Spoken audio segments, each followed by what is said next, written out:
Last night, local, county, state, and federal law enforcement officers from around the state of Maine responded to reports of an active shooter at several locations in Lewiston, including Spare Time Recreation and Schmenge's Bar and Grill.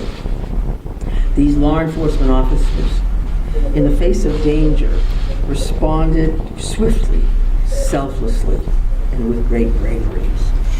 Bravery that they continue to demonstrate today as they search tirelessly for a person of interest in connection with last night's events.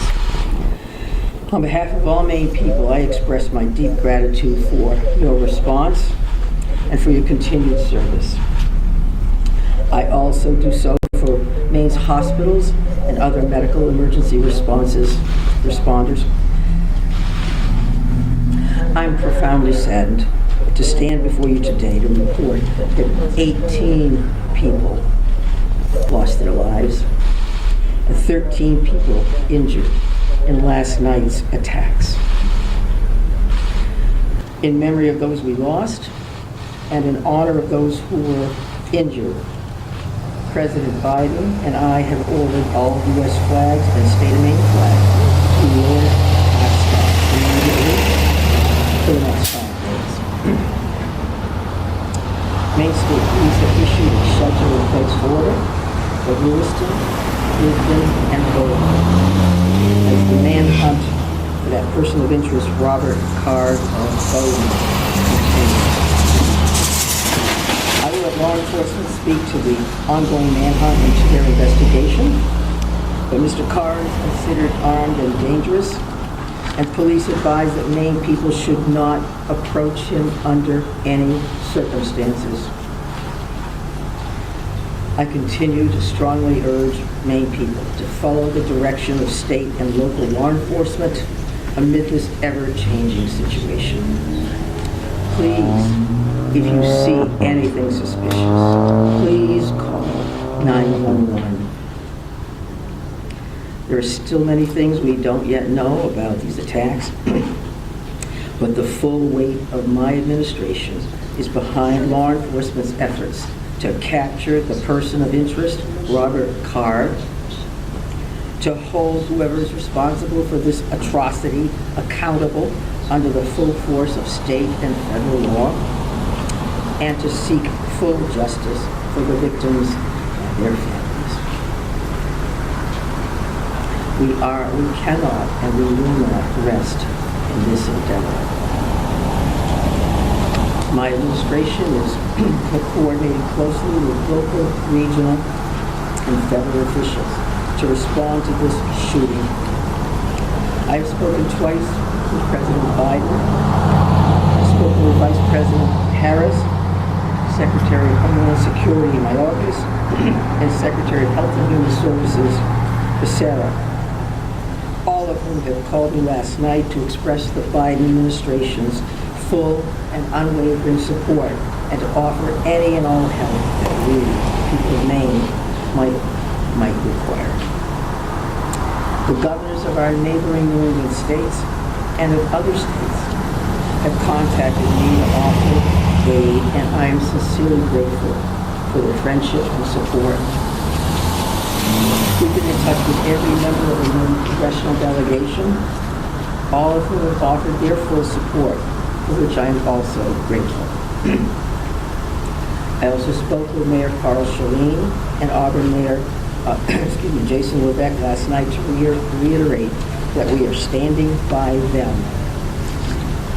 and that we are ready to provide any help people in these communities need, and to deploy all available state resources, including grief counselors and other mental health services. We need to help our communities heal. If you, or the person you love, need someone to talk to during this difficult time, please call or text 988 for free confidential counseling. 988. Look, Lewiston is a special place.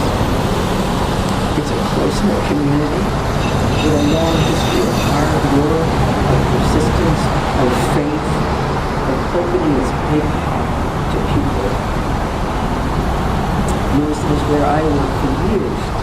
where I met and married my husband and where our girls went to school.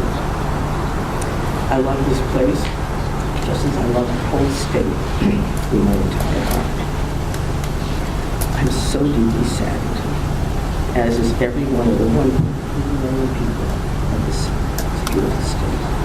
This city did not deserve this terrible assault on its citizens, on its peace of mind, on its sense of security.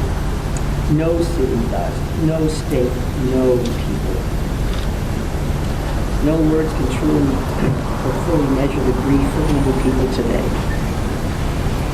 Our small state of just 1.3 million people has long been known as the safest state in the nation.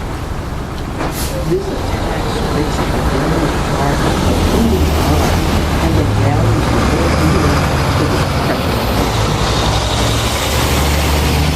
All Maine people are sharing the sorrow of the families who lost loved ones last night. Loved ones, normal people who were killed or injured while unwinding from a day of work or while spending time with their family and friends, socializing. So on behalf of the 1.3 million people of the whole state of Maine, I hold these families and this city in my heart today. I know that the people of Lewiston are enduring immeasurable pain. I wish I could take that pain off your hearts, off your shoulders, but I promise you this, we will all help you carry that grief. I ask Maine people to join me in offering our comfort to the families and friends who have lost someone, and in offering our prayers for swift recovery for those who are healing in Maine's hospitals today. This is a dark day for Maine. I know it's hard for us to think about healing when our hearts are broken. But I want every person in Maine to know that we will heal together. We are strong, we are resilient, we are a very caring people. In the days and weeks ahead, we will need to lean on those qualities more than ever before. As we move forward, struggling as we may, let us wrap our arms around one another and offer comfort and solace and love. I know the Maine State Police will continue to release information to the public as we confirm it, and information about any steps that the public might take to support the people of Lewiston at this time. May God bless the people of Lewiston and bless the memories of those we lost. Thank you. I'm going to turn it over to Commissioner Starshaw. Thank you very much, Governor. We certainly appreciate your support. The City of Lewiston does, the state of Maine, and certainly our first responders. We feel that love every day. And thank you very much for that.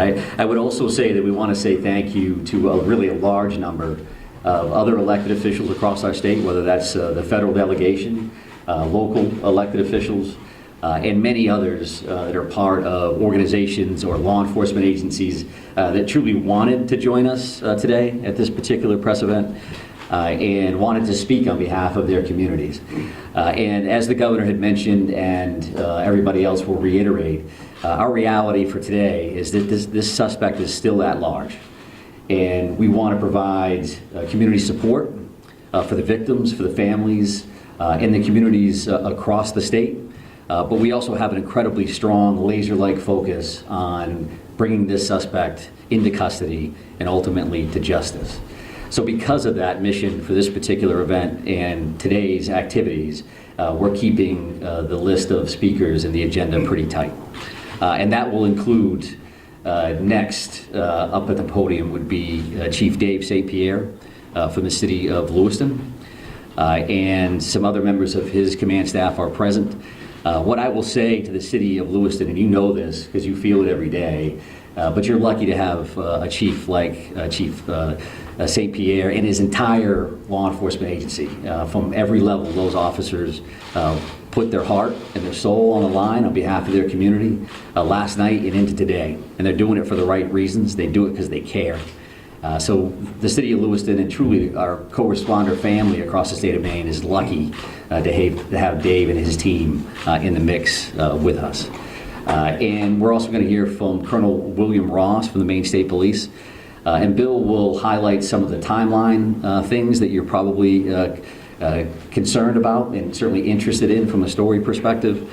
So the Colonel will come up and speak to that. And we'll also have Jody Cohen. And Jody is the special agent in charge for the FBI out of the Boston field office. And Jody will highlight some of those federal partnerships and some of the things that our federal partners are bringing to the table, bringing to bear to help us with this investigation. We also have a bunch of people here. Once you start naming people, you're going to have a problem because you're going to forget somebody or screw something up. But I would also tell you that a couple of our other federal partners are here. Kevin Neal, who was the U.S. Marshal for the District of Maine. We also have James Ferguson, and Jim is the special agent in charge from the ATF for the Boston Field Division. They are heavily invested with staff along with the FBI, and we can't thank them enough for all that they're doing on behalf of our state. I would also tell you that we are going to close with a brief Q&A, and we're going to try to get some of those questions out there. We appreciate your time, your patience, your professionalism, your partnership at getting this information out. I would think that those questions are going to be brief because, again, we do have a suspect at large, and while you can help us with that, we also need to get back to our teams to push forward on that. So with that in mind, I will be back up to the podium to kind of steer that a little bit. But for starters, I would like Chief St. Pierre to join us. Thank you. Thank you, Director Sawchuk, and welcome media partners, and thank you, Governor Mills, for those kind words. I'm going to keep this short. What I would like the very most is to express our deepest sympathies to the families and friends of the victims of this heinous crime. This is truly a tragedy that goes beyond comprehension. I'm confident in our community, that our community has and will continue to come together throughout this endeavor to bring this to a successful conclusion. Although difficult, I do ask the public to continue to be mindful of their own personal safety and also that they be patient with the process as much as possible. There is extensive work and attention to detail that goes into such a large-scale investigation. I'm confident in the expertise and professionalism of our investigators and all law enforcement officials that are currently involved. This is an all-hands-on-deck approach. We have a great deal of collaboration and resources that have been made available to us. There are far too many to name individually, but I think Director Sawchuk named quite a few appropriately. There are far too many, as I stated, but they are all appreciated more than you know. I want to thank all of our brave men and women of the Lewiston Police Department, Fire Department staff, medical personnel, first responders of any kind that came from far and wide and have come together and continue to work tirelessly in bringing the situation to an end. We hope to locate and hold the person accountable. I think you'll hear next from the state police, who is taking the lead in this investigation. Although that we are working hand in hand with them, I think Colonel Ross will be able to fill you in on a little bit more.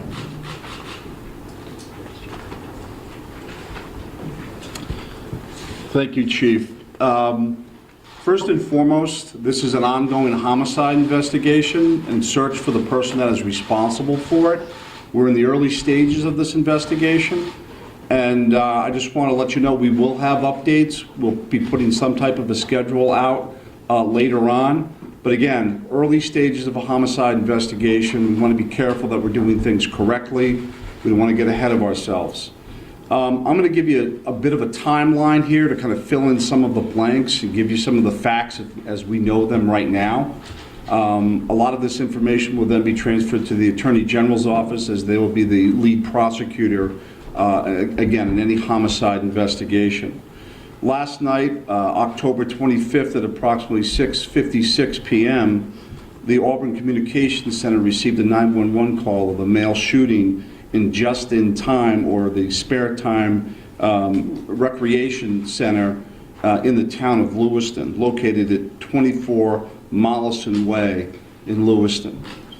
Shortly after that, at about 7:08 p.m., the communications center received multiple 911 calls about an active shooter inside of a Schmenge's Billiards at 553 Lincoln Street in the town of Lewiston.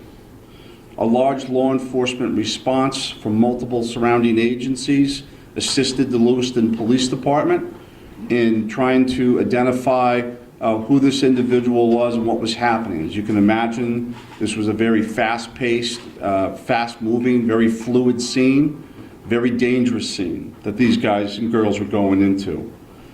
18 people are now deceased at this time.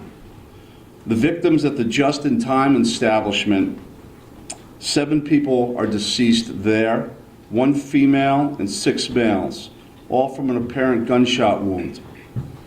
Victims at the Schmegli's Billiards, 8 are deceased.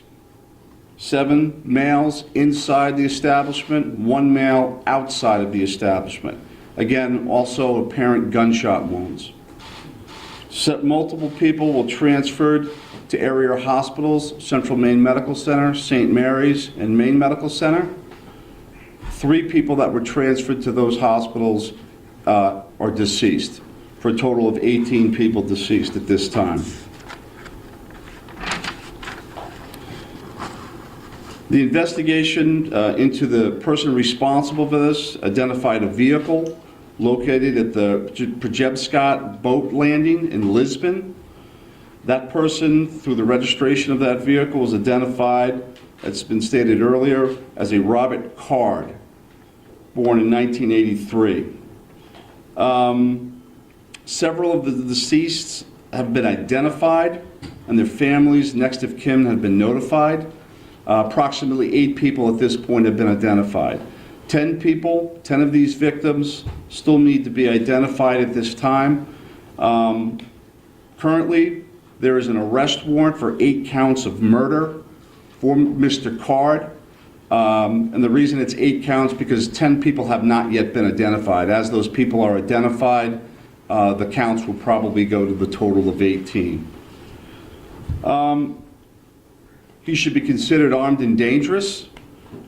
Based on our investigation, we believe this is someone that should not be approached. This is someone that should be, if you come into any contact with this individual or someone that you think looks like this individual, you were to call 911, and I'll provide some tip line numbers at the conclusion of my briefing.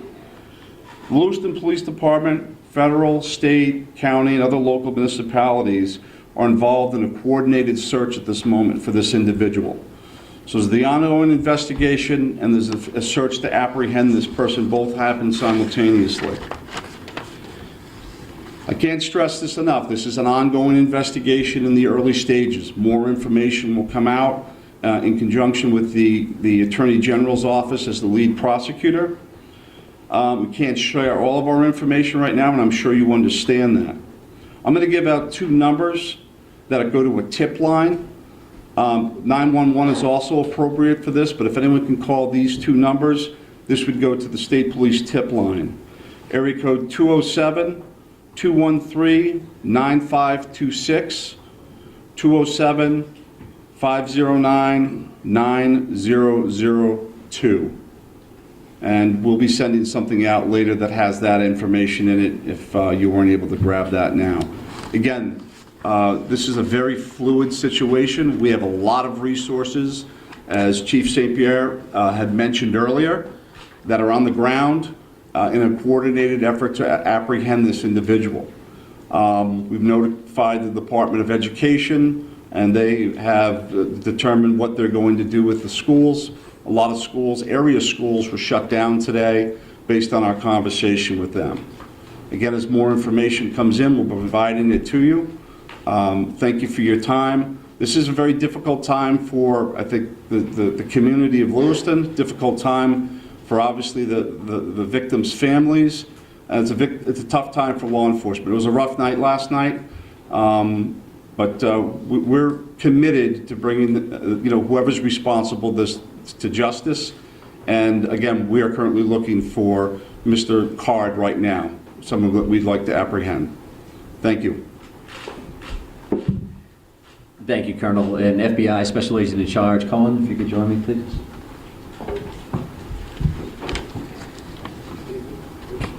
Thank you. My name is Jody Cohen. I'm the Special Agent in charge of FBI Boston Division, which covers the state of Maine. Our hearts go out to everyone who is impacted as a result of the senseless violence. The FBI is working hand in hand with our law enforcement partners. Our evidence response team is here processing these very extensive scenes. We are providing investigative and tactical support, as well as our victim specialists are working with those affected by this tragedy. As this very active investigations continues to unfold, we're asking the public to stay vigilant and come forward with any information that you might have that you feel is helpful to our investigators. My pledge is that the FBI will carry out this investigative case with rigor. We will work day and night alongside our law enforcement partners to get the answers to the questions this community deserves. We thank the public for your continued cooperation and patience as we continue to work this very active investigation. Thank you.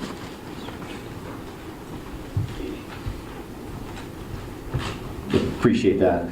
And I would say that the reality here from a resource standpoint is that when we've asked for anything, the answer has been yes, period.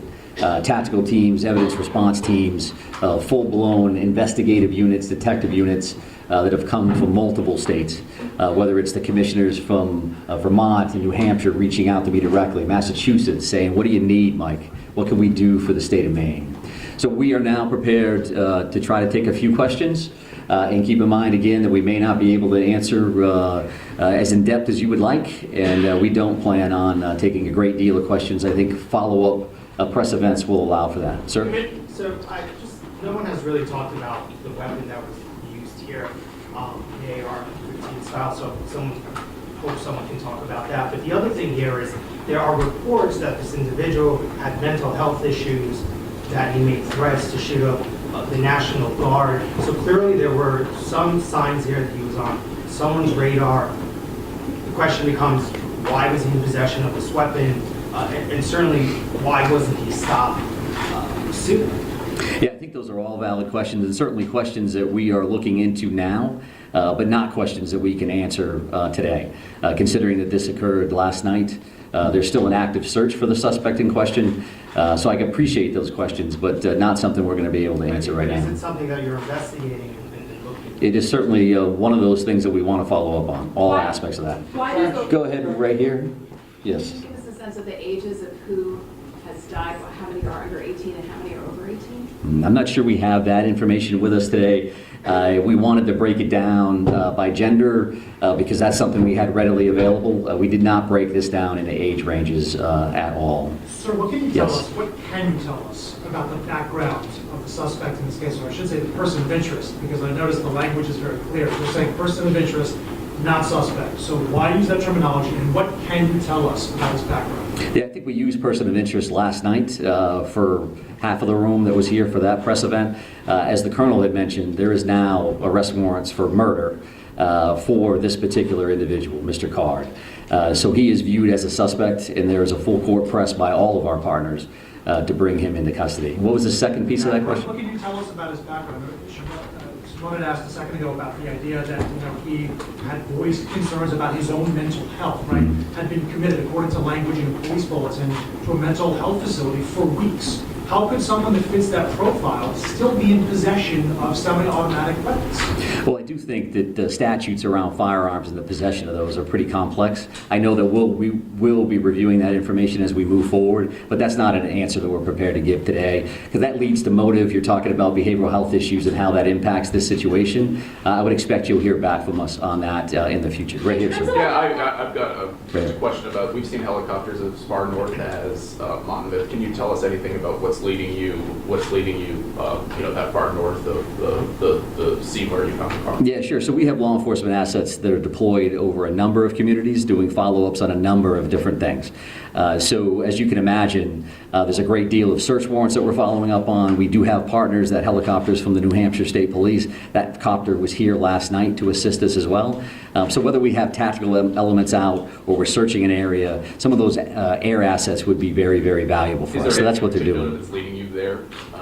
We're not going to speak to what brings us to a specific community one way or the other. Yes, ma'am. Right here. Identifying the unidentified victims, what are people encouraged to do? Is there DNA being, tested from family members who may have missing loved ones? Like, what's that approach right now? Yeah, so we did have a family a reunification center open last night. We do have behavioral health liaisons that are fully engaged to work with families and work with loved ones and work with victims, for that matter, that may be in the hospital and seeking treatment. So those things are actively occurring. We are dealing with each one of those situations separately. So do we need DNA on that? Are we just waiting to find a loved one, some kind of family member that we can make a notification? I think that varies across the board. I'm going to take 2 more questions. I'm going to take 2 more. Right here. Yes, was there some sort of triggering event? Is that something that you're investigating? I think we're always concerned around motive. That you say triggering event, that's a motive for us. Again, that's not something we're prepared to discuss today, but I do appreciate the question. It's clearly something that's important. One additional follow-up from you. Can you help us understand why these locations, why this bar, why this bowling alley? Was he looking for someone? Was he looking for something? I think that does speak to motive, so I appreciate the follow-up, but not something we're going to be prepared to answer today. And I have one more question. Right here, sir. Right here. Can you say, is cards, first off, to clarify, were the arrest warrants issued today? And can you say if card is still in the state or even still alive? Well, we're actively searching for him. If I knew the answers to those questions, and this would be a different press conference, I would assume. So we don't know his location, and I'll leave it at that. And we are working with the Attorney General's office reference to those purposes. So with that in mind, we're done taking questions for now. So we are going to actually take off at this point. Thank you very much for being here. I appreciate that. Thank you, everybody. Have there been any credible sightings? I mean, we've not really gotten many answers. Thank you. Stephen,